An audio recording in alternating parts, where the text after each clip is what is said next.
कल्पना करो एक ऐसी दुनिया की जहां मानव विकास की सीमाओं को उनकी पूरी हद तक धकेला गया हो।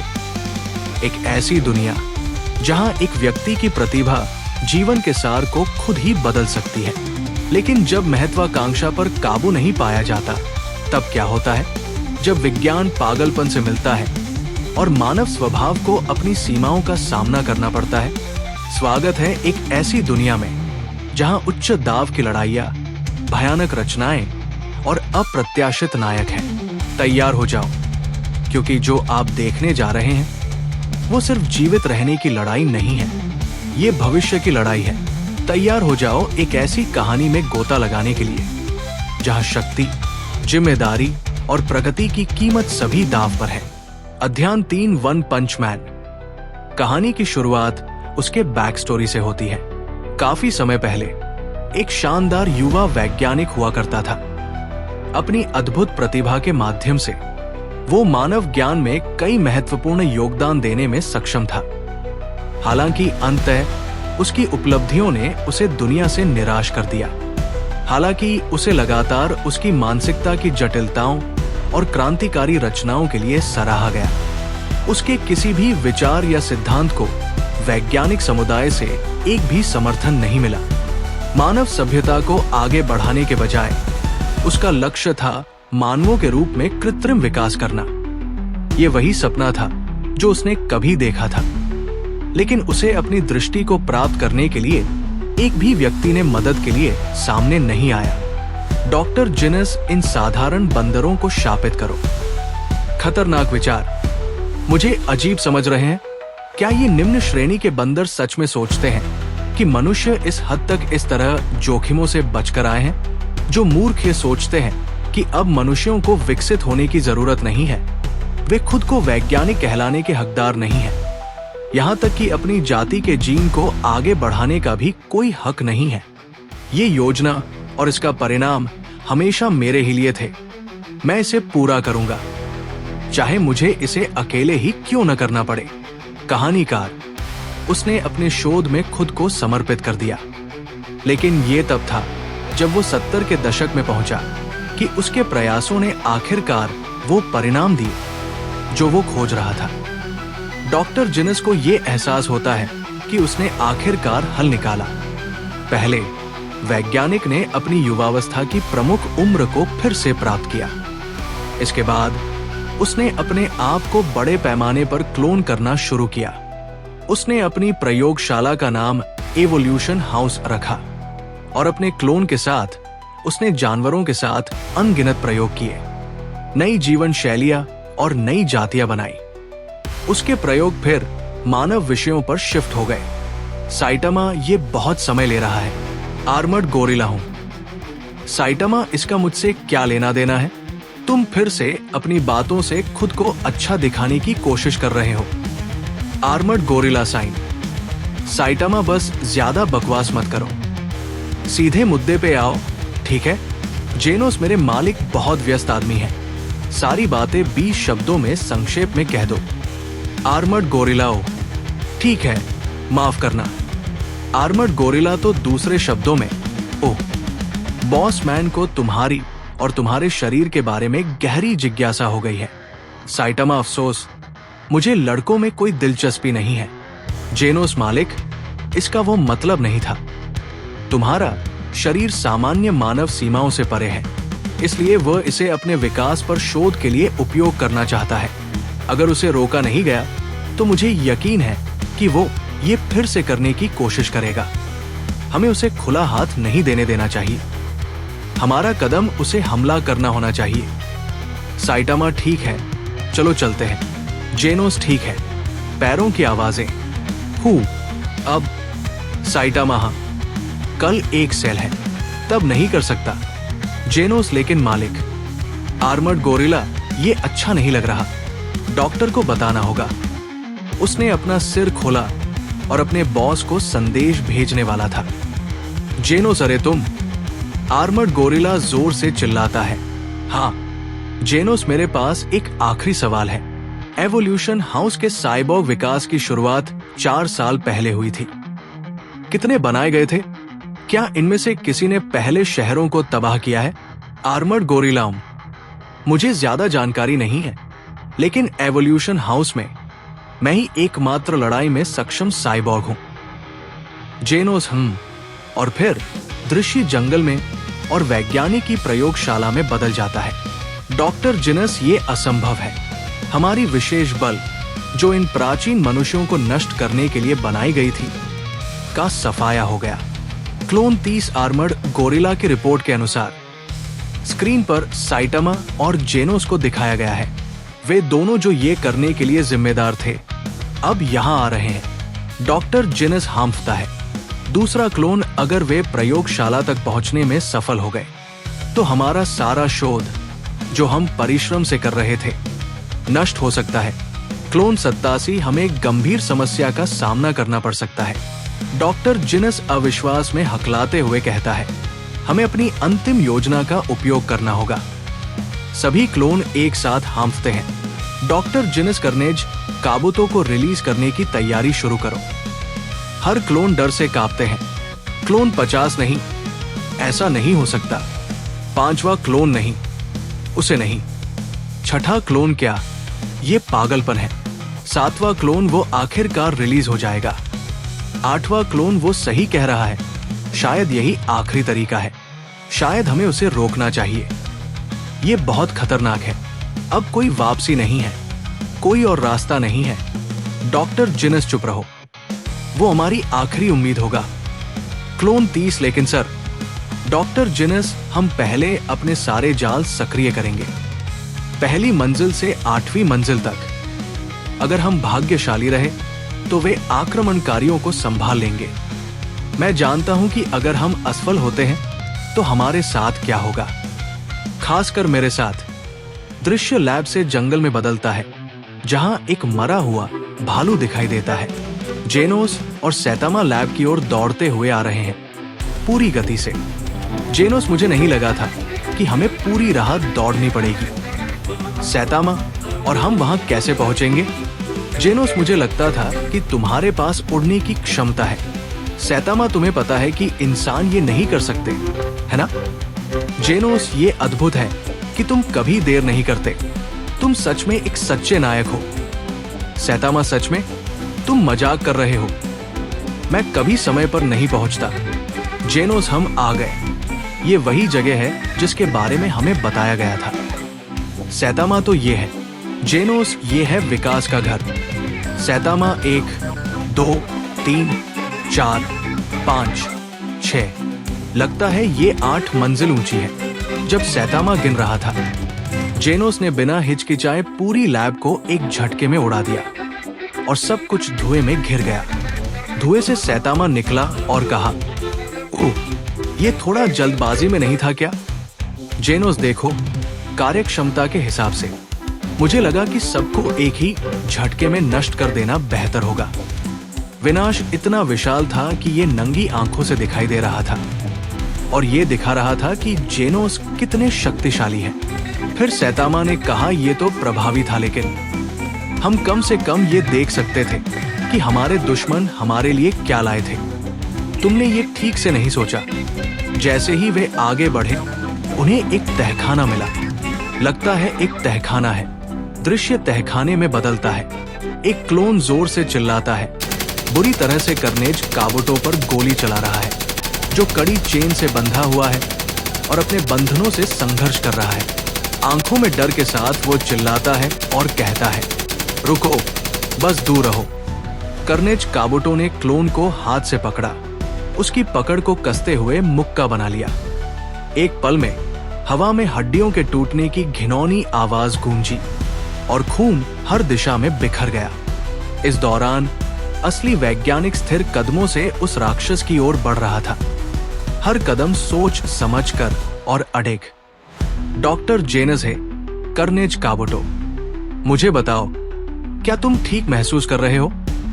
ऐसा लगता है कि तुमने फिर से मेरे कई क्लोन मार दिए हैं। कार्नेज काबुतो ने सिर को वैज्ञानिक की ओर घुमाया और फिर वैज्ञानिक ने कहा, क्या तुम संतुष्ट हो? कार्नेज काबुतो, तुम मूर्ख हो। मैं क्यों संतुष्ट हूं? मुझे गहरे पृथ्वी के नीचे बंद रखा गया है। मैं पूरे विकास के घर का सबसे ताकतवर योद्धा हूं। डॉक्टर जेनस, तुम्हें कैद किया गया था क्योंकि तुम मानसिक रूप से अस्थिर थे। हम तुम्हें नियंत्रित नहीं कर सकते थे, ये एक मजबूरी थी। कर्नेज काबुटो, तुम मुझे नियंत्रित नहीं कर सकते। वो हंसते हुए सिर हिलाता है और कहता है, मूर्ख, मैं नए इंसान का अंतिम रूप हूं जो तुम लोग इतने लंबे समय से चाहते थे। मेरी बुद्धि और शारीरिक ताकत तुमसे बेजोड़ है। मेरे हिसाब से तुम और तुम्हारे सारे क्लोन को मुझे आज्ञा माननी चाहिए। काबुटो एक डरावनी आवाज निकालता है जब वो वैज्ञानिक की ओर बढ़ता है। डॉक्टर जेनस सोचते हैं और कहते हैं, नहीं, तुम एक असफल हो।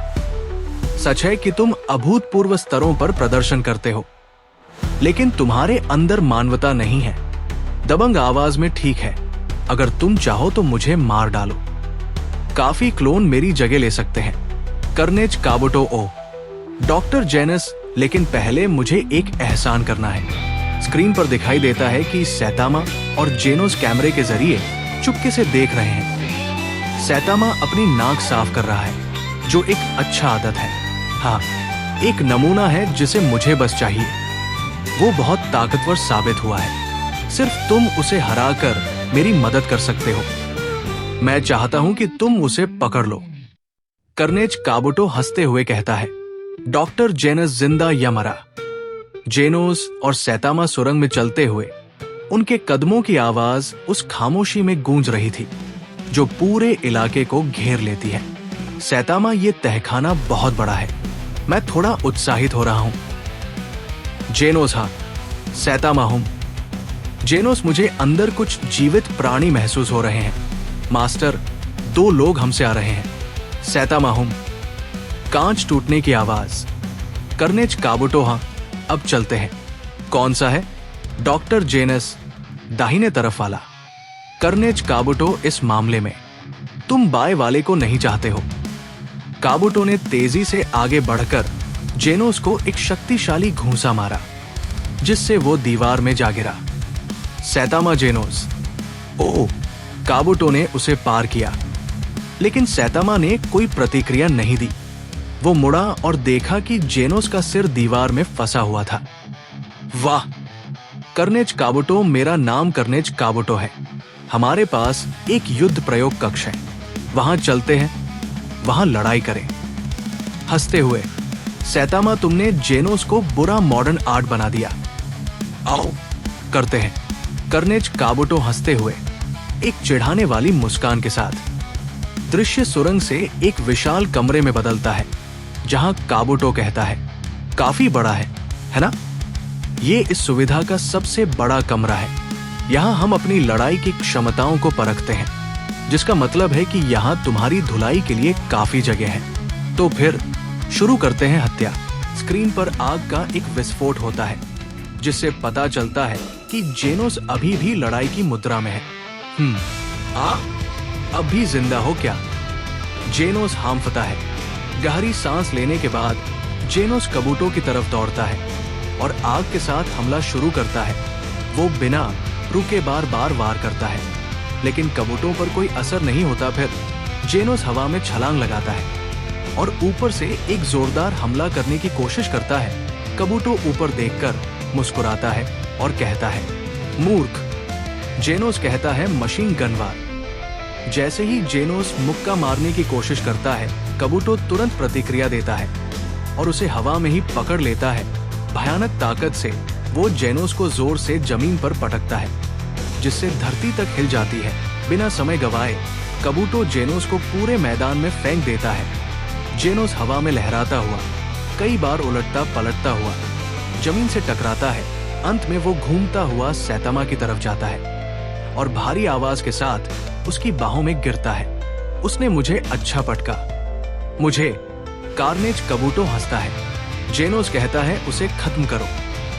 सैतामा कहता है, तुम्हारा चेहरा टूट चुका है और तुम बुरी तरह घायल हो।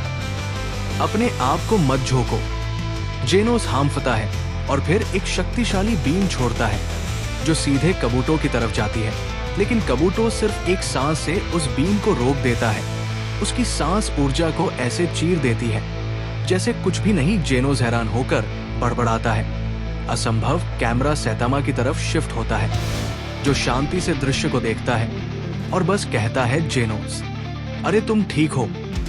जेनोस कहता है, हाँ मास्टर। सैतामा कहता है, नहीं, तुम ठीक नहीं हो, अपने सिर को देखो।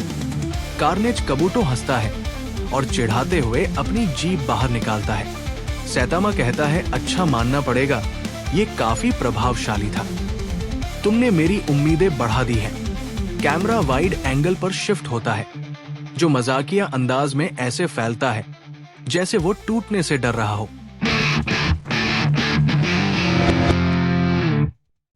डॉक्टर जेनस हांफते हुए, अपने घायल हाथ को पकड़े हुए और बुरी हालत में कमरे की तरफ बढ़ते हुए, मैं हमेशा मानवों और उनकी हीन क्षमताओं पर आलोचनात्मक रहा हूं। अपनी छोड़कर सारी मानव जाति को केवल मूर्ख जानवरों के रूप में देखा जा सकता है।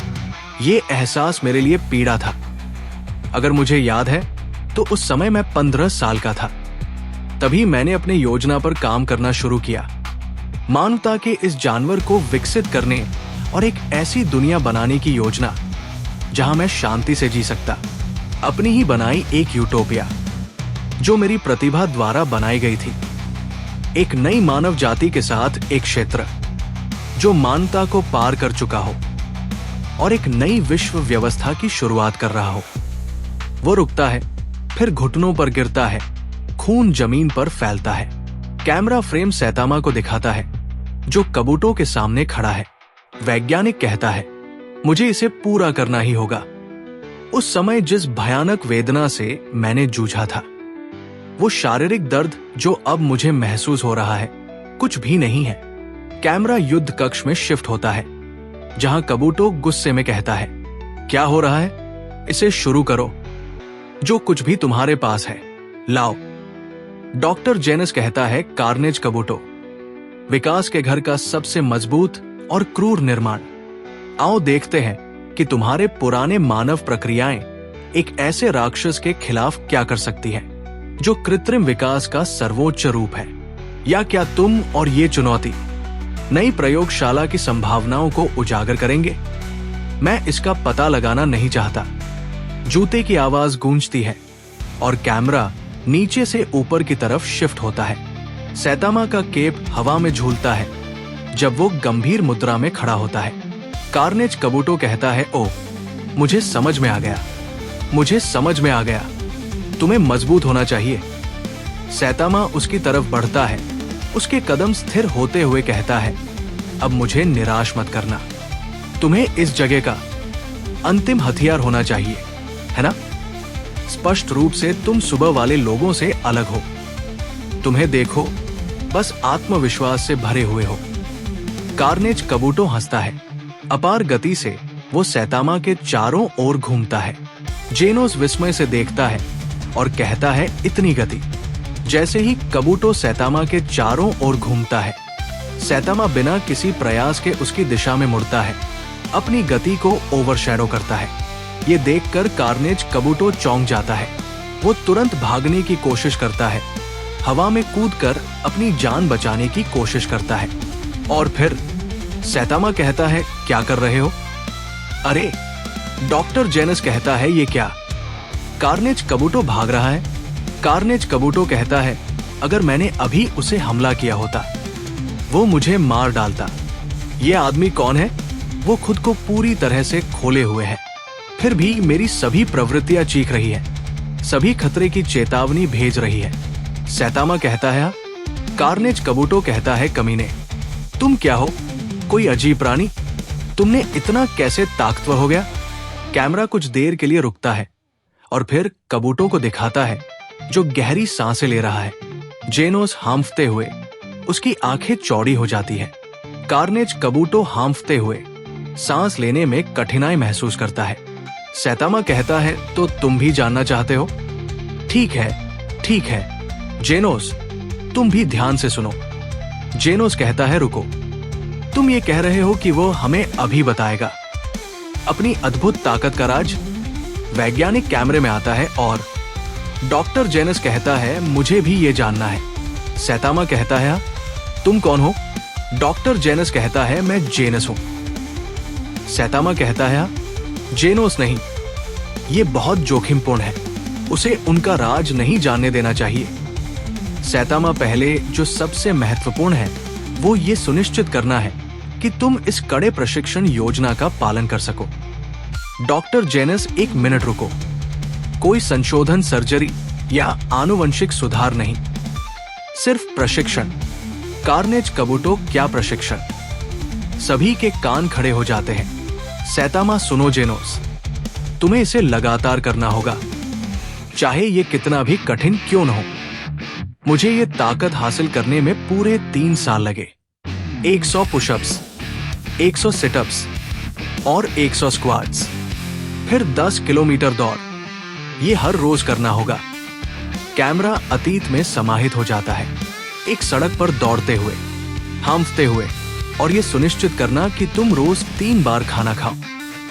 सुबह में सिर्फ एक केला ठीक है, लेकिन कभी भी गर्मियों में एसी और सर्दियों में हीटर का उपयोग मत करना, ताकि तुम मानसिक रूप से मजबूत हो सको।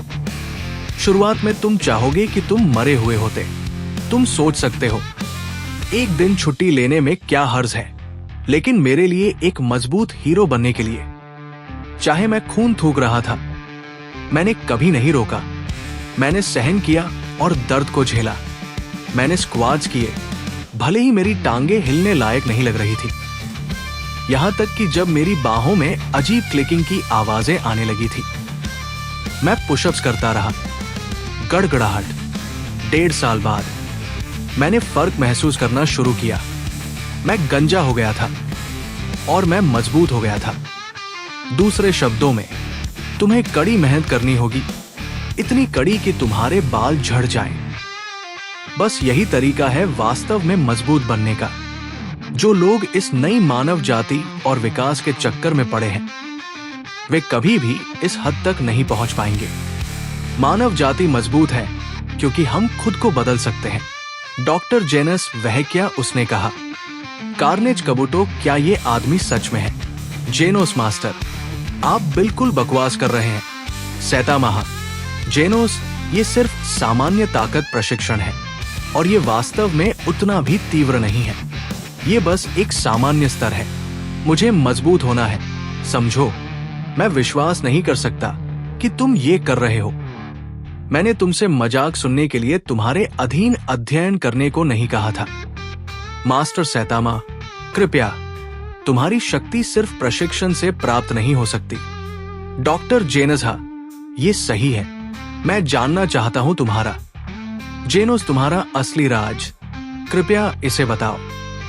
सैतामा, सुनो जेनोस, तुम मुझ पर विश्वास नहीं करोगे, लेकिन मैंने सच में यही किया।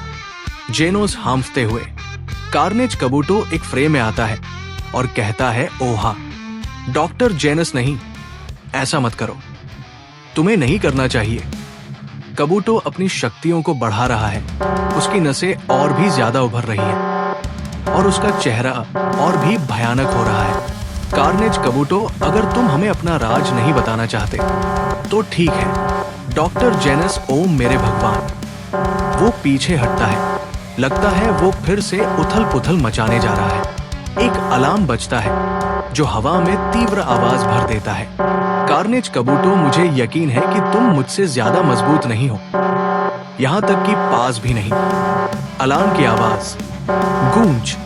कार्नेज कबूटो, लेकिन क्योंकि तुमने मुझे सच में गुस्सा दिला दिया है। गर्जन, मैं तुम्हें पूरी तरह से नष्ट कर दूंगा। ये कहकर वो अपने पैरों को जमीन में जोर से मारता है, अपनी कार्नेज मोड को सक्रिय करता है। जब मैं इस तरह हो जाता हूं तो मैं एक पूरे हफ्ते तक नियंत्रण खो बैठता हूं और मेरी मौत की लालसा शांत नहीं हो सकती। तुम्हें मारने के बाद मैं शहर में जाऊंगा। वहां पहुंचकर मैं खून खराबे की एक बर्बर लहर शुरू करूंगा, अगले शनिवार तक। सैतामा कुछ याद करता है, शब्द शनिवार पर। अगर तुम सच में एक मजबूत हीरो हो तो मुझे रोकने की कोशिश करो। वह दहाड़ता है। कबूटो एक भयंकर पंच उछालता है जो सीधे सैतामा को निशाना बनाता है। उसकी ताकत इतनी ज्यादा है कि सैतामा दीवार में जोर से जा टकराता है, जिससे गहरा गड्ढा बन जाता है। सैतामा नहीं हो सकता, ऐसा नहीं हो सकता। कबूटो लगातार कई पंच मारता है, एक के बाद एक, सैतामा को हवा में उछालता हुआ। जेनोस मास्टर, सैतामा दमित, मैंने शायद अनजाने में एक भयानक गलती की है। ये आदमी कार्नेज मोड में है और उसने कहा है कि वो पूरे हफ्ते तक रैम्पेज पर रहेगा। जैसे ही कबूटो अपने मानसिक आक्रोश में और गुस्से में था, सैतामा ने बिना कोई प्रयास किए उसका पंच पकड़ लिया, सहजता से, उसकी अपार ताकत से अनजान। कार्नेज कबूटो, मरो मरो मरो मरो मरो मरो मरो मरो। वैज्ञानिक ये सब देख रहा था और कैमरा सैतामा पर शिफ्ट होता है। अब वो युद्ध और स्टोर के बारे में सोच रहा है। सैतामा तो वो अगले शनिवार तक इस तरह रहेगा। आज से एक पूरा हफ्ता, अगला शनिवार। दूसरे शब्दों में वो कह रहा है कि आज भी शनिवार है। इसका मतलब डॉक्टर जेनस, ये सब खत्म है। इस दुनिया में कोई भी नहीं है जो मेरी शानदार रचना को रोक सके। सैतामा, इसका मतलब आज सुपरमार्केट में बर्गेन डे है, सैतामा ने सहजता से कहा, और एक ही झटके में उसने कार्नेज कबूटों को ध्वस्त कर दिया। उसका रूप टूटकर हवा में उड़ने लगा। पीली मांसपेशियां चारों ओर फैल गई। स्क्रीन सामान्य हो जाने के बाद लाल खून की छींटें चारों ओर दिखाई देती है और वैज्ञानिक दंग रह जाता है, मुंह खोले हुए। कैमरा सैतामा पर फोकस करता है। उसका चेहरा निराशा और विश्वास न करने की मिश्रित भावना से भरा हुआ। वो जोर से चिल्लाता है, अपना सिर पकड़कर, जैसे वो चारों ओर के भ्रम को समझने की कोशिश कर रहा हो। डॉक्टर जेनस, ये आदमी कौन है? सैतामा, मैंने गड़बड़ कर दी। डॉक्टर जेनस, वो क्या कह रहा है? जेनोस एक तरफ से फ्रेम में आता है और वैज्ञानिक से कहता है, मुझे लगता है वो इसलिए परेशान है क्योंकि वह ये मिस कर रहा है। वैज्ञानिक पैम्पलेट को पकड़ता है और पढ़ता है, विशाल बिक्री, केवल शनिवार। मास्टर, स्टोर रात 10 बजे बंद हो जाता है। ये लगभग 4 घंटे बाद है। अगर हम जल्दी करें तो हम अभी भी पहुंच सकते हैं। सैतामा, रुको, तो तुम कह रहे हो कि अभी भी एक मौका है? जेनोस, हाँ। सैतामा, चलो जेनोस। जेनोस, हाँ मास्टर। वे दोनों जल्दी से स्थान छोड़ देते हैं और पीछे से वैज्ञानिक उन्हें अविश्वास से देखता है। डॉक्टर जेनस, मुझे लगता है अब मुझे विकास से दूर रहना चाहिए। एक जोरदार धमाका गूंजता है और कैमरा शिफ्ट हो जाता है। एक बड़ा छेद दिखाई देता है जहां कई सुरक्षा परतें नष्ट हो गई हैं। ऐसा लगता है अब मुझे बदलने की जरूरत है। वो सूंघता है। यहाँ तीसरे एपिसोड का अंत होता है। कई आदमी उस स्थान की जांच कर रहे हैं जहां युद्ध हुआ था, अपने उपकरणों के साथ। आदमी, हाँ, साइट पर जांच जारी है। हाँ, ये सही है। जैसे अन्य मामलों में इलाका तीव्र आग से पूरी तरह जल चुका है। जो कुछ भी हमने देखा है उससे ये साबित होता है कि युवा साइबॉर्ग ही जिम्मेदार है। हाँ, समझ गया। देखो, ये कितना विध्वंसकारी बल है। दूसरा आदमी, हाँ,